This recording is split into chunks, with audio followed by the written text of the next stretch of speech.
பவித்ரா, தமிழகம் மற்றும் புதுச்சேரியில் சுமார் 8 வழக்குகள் வழிப்பறி, பாலியல் தொழில், கொலை வழக்குகள் தொடர்புடையவர். கருவடிக்குப்பத்தை சேர்ந்த உமாசங்கர் லாஸ்பேட்டை காவல் நிலையத்தில் இருந்து வருகிறார். இவர் புதுச்சேரி பாஜக மாநில துணைத் தலைவராக இருந்து வருகிறார். இவர் வழக்கில் இருந்து தப்பிப்பதற்காக அவ்வப்போது தலைமறைவாகவும் தமிழகத்தில் தஞ்சம் புகுந்து வந்திருக்கிறார். இந்நிலையில் பாத்தீங்கன்னா கடந்த ஒரு வாரமாக இவரை கொலை செய்வதற்காக சில மர்ம நபர்கள் பின்தொடர்ந்து வருவதாக இது குறித்து காவல் நிலையத்தில் புகார் கொடுத்ததாக கூறப்படுகிறது. இந்த நிலையில் இரவு 12 மணிக்கு மேல் சாயம்புல தோட்டம் ஜிஞ்சர் ஹோட்டல் ஜங்ஷன் அருகே பைக்கில் சென்று கொண்டிருந்த போது பின்தொடர்ந்து வந்த 10க்கும் மேற்பட்ட கும்பல் பயங்கர ஆயுதங்களால் சரமாரியாக வெட்டி படுகொலை செய்துவிட்டு தப்பி ஓடியது.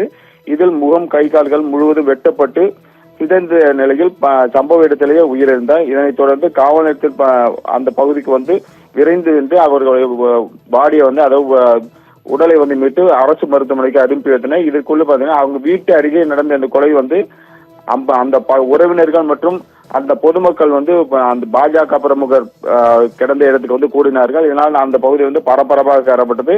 இதனைத் அந்த பகுதி பதட்டமான சூழல் ஏற்பட்டுள்ளது. போலீசார் குவிக்கப்பட்டுள்ளனர். பவித்ரா, விவரங்களுக்கு நன்றி ஜெயக்குமார்.